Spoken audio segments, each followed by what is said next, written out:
तर साधना करण्यासाठी, आणि साधना करण्यासाठी निघाल्यानंतर त्यांनी राज्याचा त्याग केलेला आहे आणि जंगलामध्ये गेलेले आहेत. अनेक प्रकारचे नदी नाले त्यांना लागलेले आहेत. पाणी वाहतय, तीर्थ वाहत होत. नदीच्या पती पत्नी दोघांनी वल्कल नेसलेली आहे. जंगलाच्या दिशेने ते चालतायत. पक्ष्यांचा किवकिवाट होतोय. आणि असं हे सर्व चालू असताना आता ते त्या जंगलाच्या माध्यमातून एका राज्यामध्ये येऊन पोहोचले. आणि त्या राज्यामध्ये आता त्यांनी एक स्वच्छ सुंदर असा तो खडक बघितला. नदीच्या काठावर असलेला तो खडक, स्वच्छ निर्मळ असलेलं ते नदीचं वाहणारं पाणी, आणि त्या स्वच्छ अशा त्या खडकावर हे दोघेही विराजमान झालेले आहेत, बसलेले. जंगलातलं प्रसन्नमय असलेलं वातावरण, आणि त्या प्रसन्नमय असलेल्या वातावरणामध्ये या पती पत्नीने दोघांनी साधनेची सुरुवात केलेली आहे, लक्षात घ्या. आणि त्या साधनेला सुरुवात झाली. इच्छा फक्त एकच होती की परमेश्वराने आमच्या उदरी जन्माला यावं, ही इच्छा मनात धरलेले उपक राजा आणि त्यांची पत्नी दोघंही साधना करत आहेत. दिवसांमागनं दिवस जात आहेत आणि पाऊस पडायला सुरुवात झाली. वृक्षवेली बहरून गेलेल्या आहेत. विजांचा कडकडाट होतोय. संपूर्ण वातावरण बदलून गेलेलं आहे. आणि ज्या राज्यामध्ये हे गेलेले आहेत त्या राज्याच्या राजाची ही गोष्ट लक्षात आली की वातावरणामध्ये अचानक बदल कसा काय झाला. हा सगळा बदल राजा आपल्या बाल्कनीतून पाहतो आहे. आणि राजाने प्रधानाला बोलवलं आणि प्रधानाला विचारलं, म्हटले, का रे बाबा, काय महाराज, या आपल्या राज्यामध्ये एवढा बदल कसा काय झाला. ती फुलं बहरत आहेत,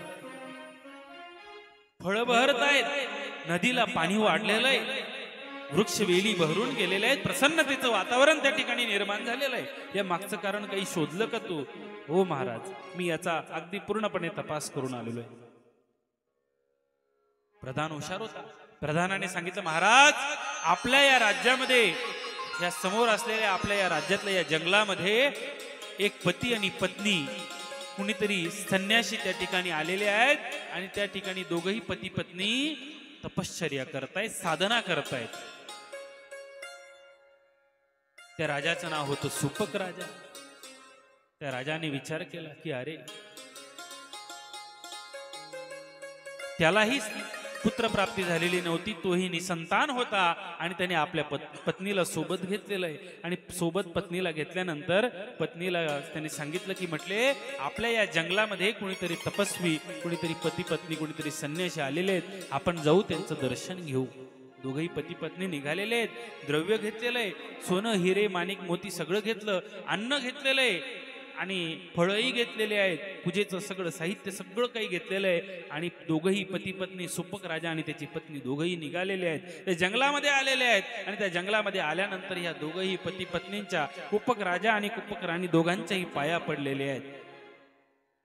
तसे त्यांनी डोळे उघडले आणि त्यांनी विचारलं की, म्हटले, आपण कोण. म्हणजे त्यांनी सांगितलं की, महाराज, या नगरीमध्ये आपण साधना करीत आहात ना, या नगरीचा मी राजा आहे आणि माझं नाव सुपक आहे, ही माझी पत्नी, आणि आम्ही या ठिकाणी आपलं दर्शन घेण्यासाठी आलेलो आहोत, आपली पूजा करण्यासाठी आलेलो आहोत. आपण आपला परिचय द्यावा.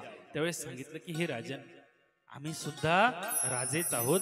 आम्ही परमेश्वराने आमच्या उदरी अवतार धारण करावा यासाठी आम्ही सर्व राज्यवैभवाला मागे सोडून या ठिकाणी साधना करण्यासाठी आलेलो आहोत. दोघांचंही दुःख एकच होतं. आता राजाने पूजा करायला सुरुवात केली. त्यावेळेस त्यांनी सांगितलं की, आम्ही कुठल्याही प्रकारे पूजन घेऊ शकत नाही, कारण आम्ही साधनेसाठी आलेलो आहोत. अन्न दिलं. त्यांनी सांगितलं की, आम्ही अन्न प्राशन करत नाहीत, हवं तर तुम्ही आम्हाला फळ देऊ शकता. आणि आता त्यांनी त्यांच्या फळाचा स्वीकार केलेला आहे. सुपक राजाने सांगितलं की, महाराज, मी दररोज आपली सेवा करेल, माझ्या या फळाहाराचा स्वीकार करावा. पती पत्नीने दोघांनी होकार दिला आणि आता दोघांनी त्यांचा आशीर्वाद घेतलेला आहे. सुपक राजा आणि त्याची पत्नी निघून गेले. कुपक राजा आणि कुपक राणी दोघही ती साधना करतायत. बरेच वर्ष निघून गेले आणि तो आनंदाचा दिवस त्या ठिकाणी उजाडलेला आणि प्रत्यक्ष परमात्मा त्या ठिकाणी अवतीर्ण झालेले आहेत आणि परमात्म्याने त्यांना दर्शन दिलेलं आहे. आणि कुपक राजाला विचारलं की हे राजन, सांग तुझ्या मनात काय इच्छा आहे, तुझ्या मनातला मानस बोल, मी प्रसन्न झालेलो आहे तुझ्या या साधनेवर. त्यावेळेस कुपक राजाने सांगितलं की महाराज, अनेक वर्ष झाले मी प्रयत्न करतोय, मला पुत्र प्राप्ती झालेली नाही आणि मला न सुद्धा पुत्र नकोय, तर मला तुम्ही माझ्या उदरी अवतार धारण करावा अशी माझी इच्छा आहे. भगवंताने आनंदाने त्यांच्याकडे बघितलं आणि होकार दिला. भगवंताने सांगितलं की म्हटले तथास्तु, तुमची इच्छा पूर्ण झाल्याशिवाय राहणार नाही. तितक्यात त्या ठिकाणी सुपक राजा आणि त्याची पत्नी दोघही फळाहार घेऊन येतात आणि त्यावेळेस भगवंताचं दर्शन त्यांनाही होतं. भगवंत विचारतात की आपण कोण आहात? त्यावेळेस ते सांगतात की हे प्रभू, माझं नाव सुपक आहे, ही माझी पत्नी आहे. आणि कुपक राजा सांगतो, महाराज, आम्ही या ठिकाणी बसून आपली साधना केली, तपश्चर्या केली, स्मरण केलं आणि यांनी आमची सेवा केलेली आहे. यांच्याही पोटी आपण अवतार धारण करावा अशी यांची इच्छा आहे, म्हणून आपण यांना सुद्धा आशीर्वाद द्यावा. भगवंताने आशीर्वाद दिला की जेव्हा मी द्वापार युगामध्ये अवतार धारण करेल ना, त्यावेळेस मी अवतार तर जन्म तर तुमच्या उदरी घेईल, परंतु माझी सेवा करण्याचं सौभाग्य मात्र यांना प्राप्त होईल. असा आशीर्वाद देऊन भगवंत अदृश्य झालेले आहेत. आता राजा राणी आपल्या महाली निघून गेलेले आहेत. दिवसांमागनं दिवस निघून गेले आणि द्वापार युगामध्ये ती द्वापार युगाची ती सुरुवात झालेली आहे. बऱ्यापैकी द्वापार युग लोटलेलं होतं आणि तो लग्न सोहळा त्या ठिकाणी संपन्न होतोय. ती वरात चालू आहे.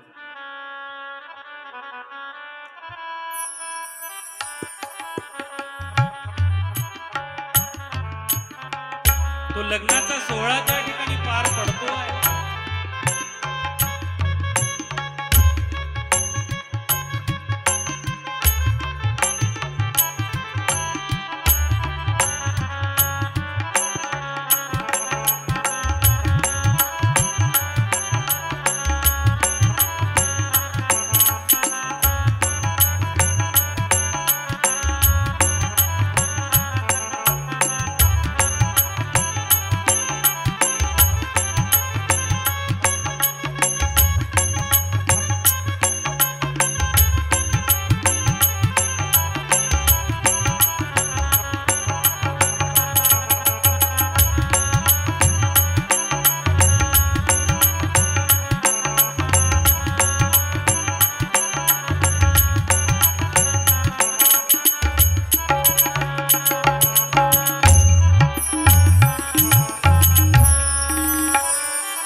लग्न कोणाचं होतं?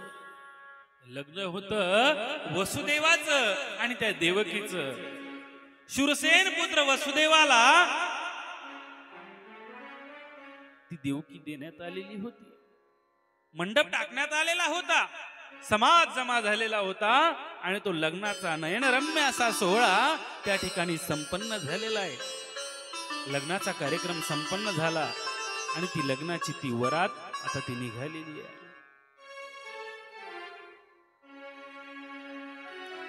आणि त्या पती पत्नीला सोडण्यासाठी त्या रथही सजवण्यात आला आणि त्या रथावर आता वसुदेव आणि पत्नी देवकी, नवरदेव नवरी दोघांनाही बसवण्यात आले आणि रथाचं सारथ्य करण्यासाठी स्वतः मथुरेचा राजा कंस त्या ठिकाणी रथावर आरूढ झालेला आहे. त्याच्या बहिणीचा लग्नाचा तो कार्यक्रम त्या ठिकाणी संपन्न होतोय बघा. अगदी आनंदाचा प्रसंग. आणि आता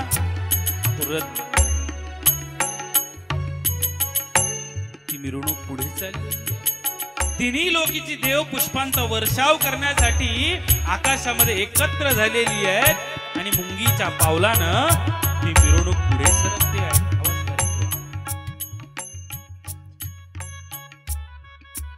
मुंगीच्या पावलानं तुरंत पुढे सरकतो आहे. सगळीकडे आनंद आनंद आनंद आनंदात सगळी ती मथुरा नगरी नाहून निघालेली आहे. आणि अगदी